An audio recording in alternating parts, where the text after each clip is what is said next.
Hello everyone. In this video, we'll talk about classification algos that is tested in your class 12 CBSE exam. We have divided it into two parts. In part 1, we'll just briefly introduce what classification algorithms are, and then we'll talk about one of the most popular classification algorithm that we call decision trees. As in our previous videos, as well as in your syllabus, we have talked about regression, which helps model certain kind of outcome based on your independent predictors or independent variables. And so we'll actually try and see that how decision trees or basically are similar or different to that. In nutshell, decision trees as such can be used both for regression as well as classification. So we'll see that in what kind of use cases decision tree regression will be suitable, and in what kind of cases decision tree classification will be suitable. And from there on, we'll deep dive and talk about how a decision tree looks like, what are its different building blocks, and how you can build on one small tiny example that you can easily help understand. We will actually sort of end this by looking at the same data set, the iris data set that we talked in our regression class. But here we'll use it mostly, as a classification, and we'll also talk about something that we call nonlinear decision boundaries in case of decision trees. So broadly, we'll actually cover these topics, and then we'll actually review typical questions that you can expect at the end of it. So, as many of you might be hearing about this term, right? Classification algorithm. Just maybe you can pause this video here, think through it, right? And try and relate with whatever you have, wherever you have heard, right, about something called classification, or you just talk about whatever you have been seeing class 10, class 9, right? So basically what you are doing is there are group of children, for example, right? And you are having some kind of identification there. That these are the people in class 9, these are the people in class 10, right? More common example, if you see, say kind of fruits, right? Say apple, banana, or oranges, or many other, right? And many a time, there could be, if you look at the set of techniques that can help you classify them without knowing it, right? So say, there are set of fruits and you have a very large, garden, or say in the best case, you have access to some, big forest, and the people who are actually working there assume that they don't have a way of knowing, right? So can you build some rule for them, right? So maybe your bananas will be, say, longer in shape, will actually be, your apples will be round in shape, right? Will have some specific colors, right? That way. So if you can actually build a set of rules, and from that, if you can help put your unseen objects, right, in one of the well-defined groups, right, then that's what we broadly call classification algorithms, right? So just to put it formally, right? So if somewhere you have to write it, classification algorithms are tools in machine learning that categorizes data into predefined group or classes. So this term is important because you have to always fix, right, the set of classes that you have in mind. Very simple example, as you are using email, you might have seen a spam. So those are called actually binary classification. New upcoming mail, should it go to a spam folder or normal inbox, right? So that could be a more practical, uh, classification algo use case. Say buying behavior, right? So when you are actually looking at your app purchases or your online interactions, many a time companies are trying to predict your likelihood of buying or not buying that product so that they can target you in an appropriate way. So, those are again binary decisions, right? Whether you'll convert, whether you'll purchase or you'll not purchase. Some more example, mental diagnosis, there are ways where, you can actually differentiate between healthy versus disease for a variety of organ specific cases. For example, say X-ray based chest, right? Whether it is, whether there is TB spot or not, right? Or say MRIs, right? Where there are classifier based, approaches to automatically tell set of areas which are actually, not normal. Uh, Fraud, yeah, again pretty similar binary classifier sort of approach. So these are actually important because if you have right kind of data set, and now we'll be introducing another term, we call it label data. We saw it in case of regression as well, right? Where you are having uh, size of the house and price of the house, right? So price of the house was the outcome variable that you actually that you had for large number of apartments, right, or properties, right, and that helps you build a regression kind of model out there. Here, if you have actually say across your all your student base of say 5,000 people in your classes, sorry, in your school, or all the students, or say you are actually talking about Gmail customer base of billions of people, so they have access to a lot of data, and they can actually either collect some level data where they are sure that this is spam versus non-spam, and then they can run through the set of classification algos, which once trained can actually easily extend to unseen emails, right? In a similar way, you can extend it to the medical fraud and many other categories that we talked about. So difference here before we move forward, right? In case of regression, your outcome variable were continuous, right? Sorry, yeah, I mean, so your outcome variables are, could be any value, could be any number, right? So continuous, right? Here, your outcome variables will be categorical. For example, name of the fruit, say spam versus non-spam, healthy versus non-healthy, right? So and then there is a term also, right? So when you are talking about decision making of two variable, you call it binary classification. When you are talking about decision making about more than two, you call it multiple, uh, you know, uh, classification in that sense, right? Or we'll actually, kind of revisit that with more specific examples. So after introducing, right, what classification algos are and some typical examples, so just to recap, what we have talked so far is just, we kind of tried putting a definition what classification algorithms are, and we used, you know, one term that is, ML kind of model that help you categorize your data into predefined groups or classes, right? And then from there on we tried covering a couple of other things. Now we'll actually move towards when we are looking for classification algorithms, right? There are several tools, right? So in this first video, we'll talk about a very popular and easy to interpret kind of modeling technique that we call decision tree. And then actually we'll talk about many more, and then deep dive on another more popular technique that we call K. So the nearest neighbor, best classification.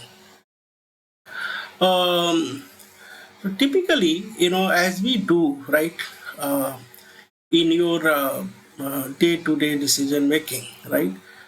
Say for example, right, if your teacher is trying to decide, grade, right, for individual subject, so there could be a rule, right, that if marks is uh, less than 30, then say fail. If it is more than 30 was less than 50, say some D.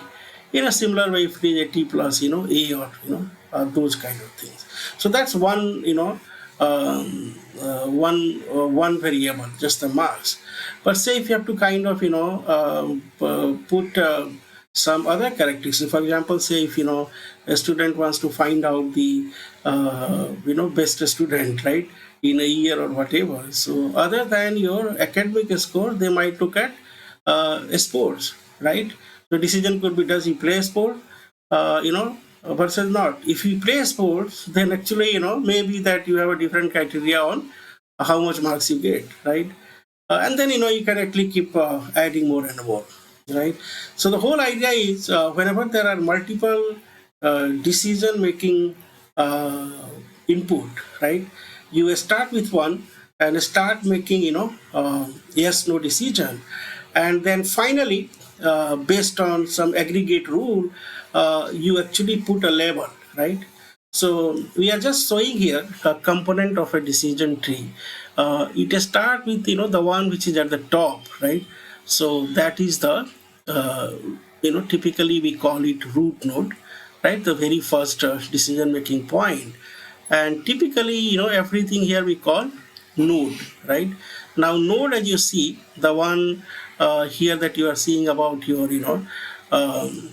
sort of non-green colors, right?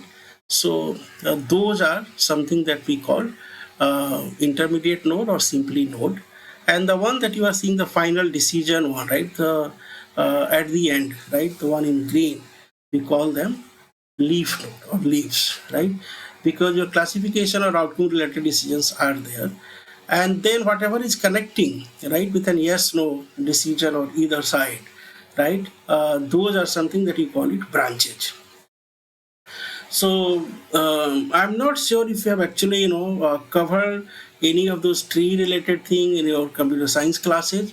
For those of you who have covered, it will be very easy. For those of you who have not, you may kind of stop here, just try and actually understand this component.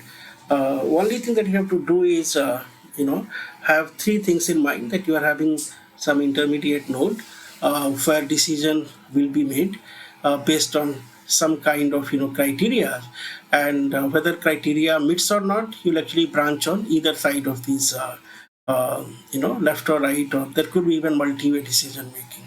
Each of those will be branches, and those branch will connect to another node, which could be another decision making node. So that will be again one of these intermediate nodes or simply nodes, or you might have a decision, right? For example, when you are trying to find out the best student, maybe the one set of guys who have failed, right? So you don't want to at all consider them, right? So if marks is less than 30, right, in any subject, so you get a clear-cut first decision point. All those people who fall in that category, there is a decision. So these are the people who are not going to be called superstars or whatever is the typical convention in your school. Okay, so we talked about decision tree, algo, basic definition. Then we just talked about some of the intermediate building block. We'll right away, try and cover, because since this is your first time introductory level course, it will not be a good idea to kind of introduce a lot of new terms which will not be tested in your exam. So typically some of these things are tested, right? How a decision tree looks like, what are its advantages and disadvantages. So these three you can keep in mind, right? So it's easy to understand and visualize, as you might see here, right? So any decision making, if you make this decision tree, and from there on, if your teachers have made a decision about some set of people being rock stars versus others not, it will be very easy to kind of help walk through these and say that, hey, since you have a clip filled in one course, you are not going to be called rock star anyway, irrespective of whether you play national level cricket or you actually do whatever else. And I'm just making up example here. So it is easy to understand as well as visualize. That's the point it is saying. It can handle both numeric and categorical data. So categorical data, right? So those are, the type of data set, right? Or something that has classes, right? For example, names. For example, actually, something that just puts into fixed number of units, right? And just those units are present. A numeric, right? Given it could be any real number, right? In that sense, so it can handle. It actually handles all of that in a pretty similar way. So if it is categorical, um, it will be more like say whether it is a music class, for example, right? Because there could be several things that you can call it as music class, right? Or if it is numeric, you convert it into categories again. So as we talked about the marks, right? Less than 30, within range, more than that. So basically, it can easily handle both type of numeric data.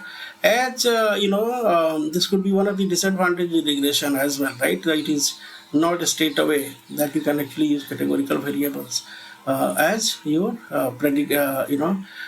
independent one. And here it could work on both small and medium size or even big data set. Uh, Disadvantage, as we see here, many a time you can go and build more complex trees, very big trees, lot of decision points. It can actually basically memorize, right, decision about all the data set that it has seen in one way or the others, as long as they are not contradictory to each other. And in that sense, what happens is on training data set they are known to do pretty well, while on unseen data set, if it is not well generalized, uh, you know, uh, uh, data set, in that case, decision trees are poor when you are actually trying to make predictions on unseen data set. Uh, I just a decision making about if it is rainy, if it is sunny, then do these, do that. That's the real world example that was being given here. And we'll actually introduce some more term like Gini index and others, um, which is used, right? So basically, if you see here, when you are having large number of features in your data set, which is the set of columns, and very large set of rows, then kind of on which row or which feature you do the first split, right? Because those could be always very important. And there are set of statistical methods to make those decision making. There are two terms that we call actually, the common term is information gain. So you actually make the your best split with the set of decision making where your set of information gain is highest. We'll actually define this information gain and the criteria going forward in the same video. But Gini index is one of those way. If you have not heard of it, we'll actually sort of put a definition to it, and we'll take very small example and so that how you can actually compute it by hand. But keep in mind, Gini index will not be tested in an exam, so this will be just kind of being aware of this term and making yourself a bit comfortable. So, say for example, we have taken this iris data set, right, and we are actually using it in a little different scenario. So, say that depending on petal length, right, you actually look at a lot of customer behavior, and when it is solved, whether people buy or not, right. So that's the kind of data set that you have captured here. And if you want to calculate the Gini index here, right, the formula for it is you sum up probabilities, right, of each class in a node. So we'll actually look at the numeric example, right, and see that how it is done, right. And then once you have summed that up, since these are actually the probabilities across those classes that sums up to 1, they will be anyway less than 1, and so you minus that sum of the probability square from 1, so you get some number, right.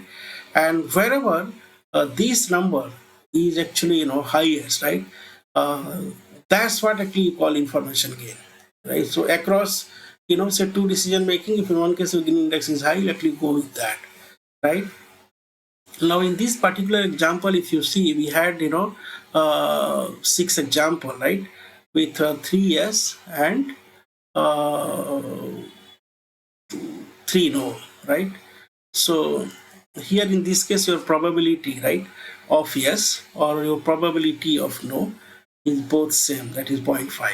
So you can change this number. There could be 2 yes, 4 no's, or 4 yes, 2 no's, right? Either way. And then that's how your individual probability will change. So from here on, what you are doing is you sum up those probabilities, right? So 0.5 square plus 0.5 square. So you get zero point 0.5 and you subtract it from 1, right? So that way you get here your Gini total as zero point 0.5. We can actually take, say, uh, different examples. Say there are total 3 data sets, 2 are yes, 1 are no, right? So yeah, probability of being yes is 2 by 3, probability of it being no is 1 by 3. So you simply sum up 2 by 3 square, 1 by 3 square, and then subtract it from 1. So you get 0.44, right? Then you can actually look at another node, right? You can figure out the Gini index there.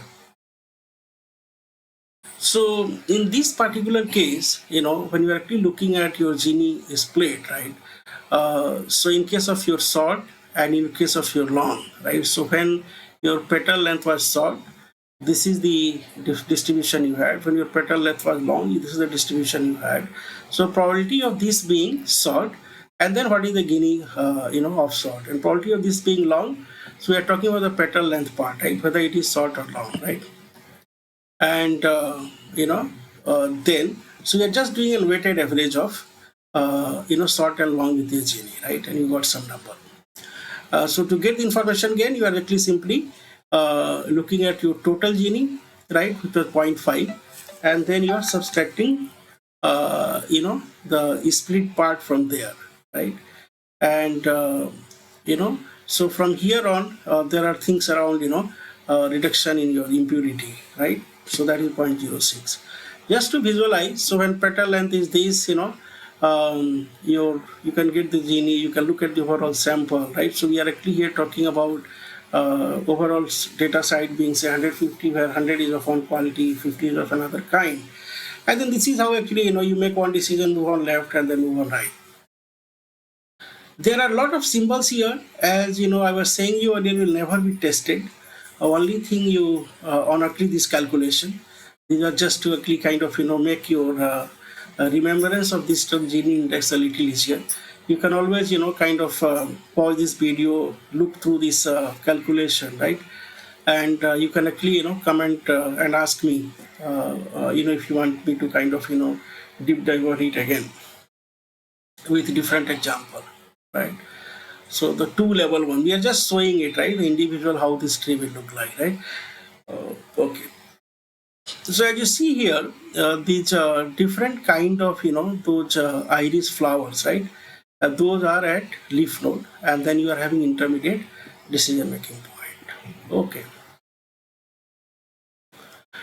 You might expect some questions about, how decision trees are similar or different to regression. So what we have done so far, we talked about what decision trees are.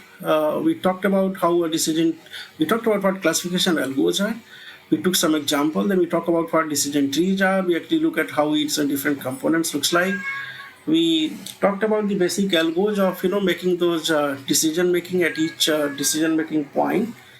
And then we are now moving to another main topic that will be tested repeatedly for you, right? So when to use what are the your differences between decision trees and regression. So one thing, right, regression is used when you have to predict continuous values. As you read more about it, there is a similar looking name to regression that we call logistic regression. But that is technically actually classification algorithm, right? So regression is typically used to predict continuous values, and so those are the cases that we want to model through decision tree. We'll call it decision tree regression, right? And the decision tree, when actually you have to put it in your categorical category, right? Say approve or reject a plan, a spam versus not, right? In terms of key differences, yes, we have covered it already. In terms of complexity, you have to keep in mind that simple linear regression is something that you can actually, you remember the equation-based, approach of calculation, right? Here you are having theoretical decision making, as you saw. Decision trees can work on both kind of data. This is an important point that you should actually always keep it from a exam perspective. And regression mostly, I mean, only numerical data, but if it is categorical, there are ways of converting them into numerical, right. So those will be, I think, not sort of, I mean, you can consider them out of syllabus, right, and will not kind of complicate your life by bringing some of those additional details. Okay, same repetition. Now, individually, we talked about individual node and Gini index.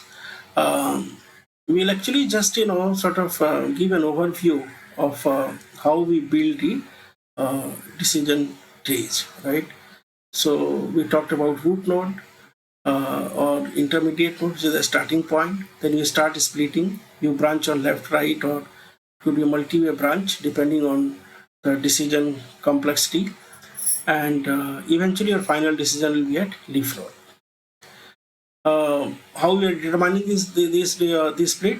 Actually, there is a, we looked at information gain, and we actually took an complete example through Gini index. Basically, this is a measurement of reduction in uncertainty, right? So there are also, like Gini, there are entropy related things. In case of Gini, you looked at 1 minus sum of your probability square. The entropy is more like P log P, right? So some of your weighted average of probabilities and log of that. Okay. So basically, you determine the best attribute, right, where you have highest information gain, which also translates to lowest Gini index, and then you keep repeating the process till no further split is possible, or all your data points are classified. So that's a very simple decision tree step here.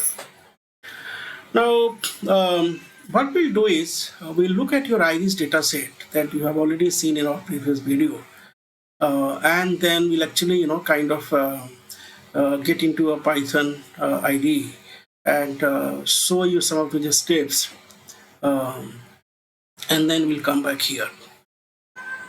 So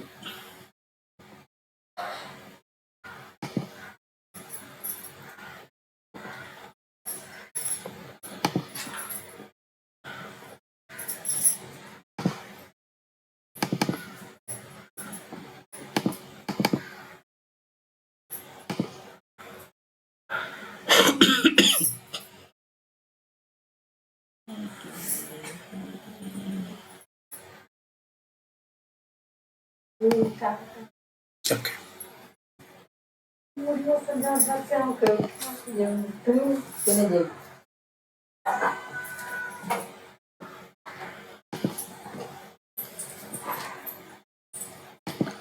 So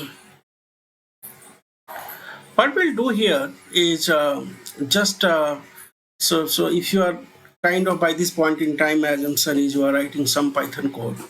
So what we'll be doing here is simply we'll look at iris dataset, which is available in our scalar dataset package. We'll actually simply look at loading that. So, and then we can actually look at the feature name and all, right?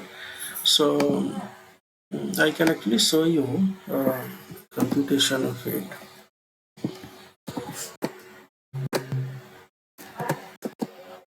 Right. So you have sepal length in centimeter, sepal width in centimeter, petal length and petal width, and so these are your actually your features across which your data is captured, and then you are having different type of these iris data set, right? So that you can see in the second line. From here on, we can simply convert these in a data set, sorry, data frame, and then you can actually take test and split using sklearn libraries. You might be doing it across some of your other courses, or you can actually look through these videos. Now, if you want, you can actually see some sample right from your test. So just random samples, right? So some value 652, whatever it is. And in a similar way, you can also look at your um, target variable that you are having here, right?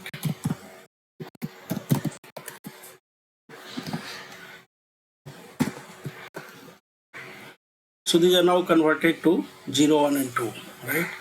And you can actually look at those mapping that we have done. We are not doing any involved feature engineering. We have simply called, decision tree classifier from sklearn tree package, right? And we can straight away pass our, sort of model here. So, right. And our main idea was to look at decision, boundaries. So basically what we are doing here is try and plot this. Okay. So you can see here, right? In this particular case, we have gone till these many layers, right? And at each of these stages, we are making a decision based on info gain or lowest Gini, right? As you see here, we start with a Gini index of some, and we actually keep going at each of these layers. Now let us get back to we'll actually see kind of looking at its accuracy and everything little later after introducing few more terms. But at this stage, if you want, you can simply use the model.predict, right? So our model is kind of trained, right? And you can simply call the your predict on I think X test, right? Okay.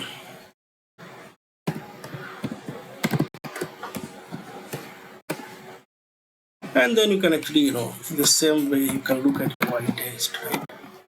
And then see where, they are different and where they are, not different. And then from there on, you can actually look at your accuracy measures, right? So this will be 100% because, decision trees are known to have almost 96%, right? They're actually kind of known to fit well on this kind of data set that we have. Okay. So we'll get back to our Google Doc.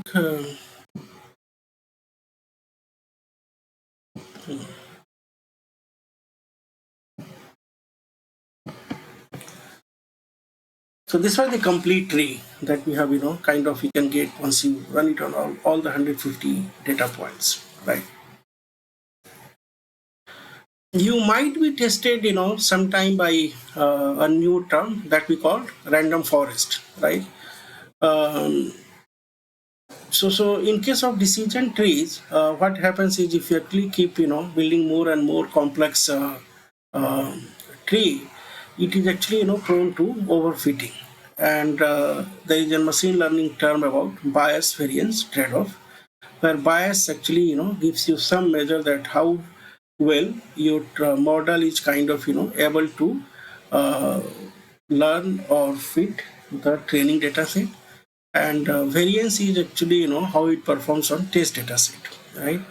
Typically for decision trees, is they are known to have a low bias, but variance could be high because many a time if your test data set is not representative, and or if there are other data related issues, you always have very high variance. And that's where one of the most famous, this was actually one of the most popular algos used across Kaggle and many other platforms for getting better result, right? And idea of random forest is in case of this iris data set, right? You are having length and width, right, across four different variables. So basically what it does is there is a term called bagging, and the idea behind bagging is one of your um, sampling method, where it is also called bootstrap aggregating. And basically this is sampling with replacement, right? So what does that mean is actually you can keep repeatedly sample, and then sort of uh, the next step is with each of those sample, the way you make the decision is you try and have uncorrelated set of features together, right? So the whole idea is if you build a lot of smaller trees on your uncorrelated, features, they will actually have low bias anyway. And since they actually learn the subset of data well, the idea is when you actually try and aggregate, so the whole all the way you do here is you actually create random so basically subset of features using this criteria, and then you actually use some kind of majority voting, right? Where actually you make a decision about collection of those individual trees. So random forest overall then actually helps you reduce your variance as well, right? So whenever you have to write a note around random forest, you can say that it's a it actually builds a lot of uncorrelated trees using technique called bagging, and then it uses a majority voting to have actually ensemble trees which actually have eventually lower variance, and given the nature of decision tree, it always have low bias. So basically you are reducing on both bias and variance, and that's why random forest fits much better than individual monolithic decision trees which are known to have low bias but high variance. Okay, we'll look at some of the representative questions that you can expect on this topic, right? So just read this with me. Which of the following are parts of decision tree? Decision node, leaf node, branch, right? So you have seen it. We just actually explained a decision tree, and all of these are there, right? Which of the following, so question number 2, which of the following are false? Decision tree can contain only one branch, right? So there is no limitation on how many branches you can have, right? So this is definitely false. Decision trees can be used for classification and regression. Yes, they can be used for both.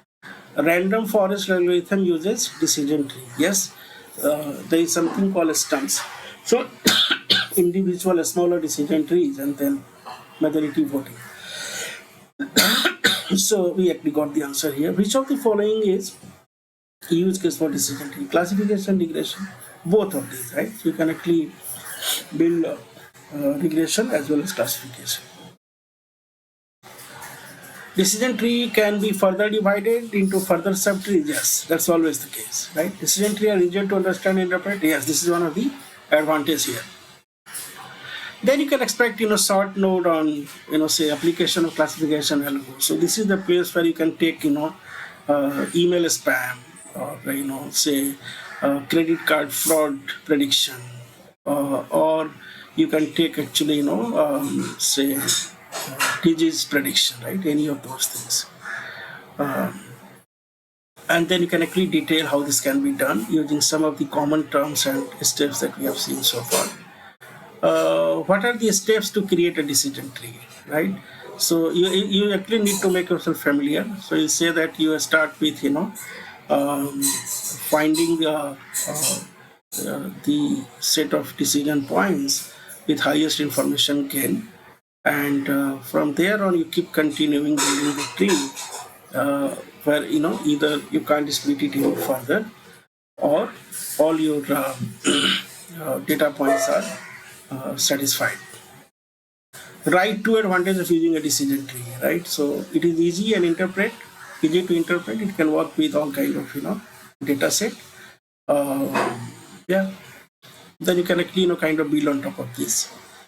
Right to disadvantage. So right, they actually known to overfit. That's one. Um, what could be other disadvantages? One is it is known to overfit.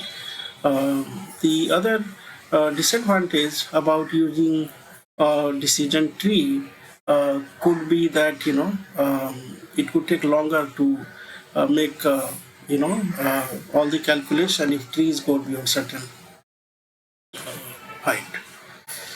The right assorted or random forest, we already covered it. Okay.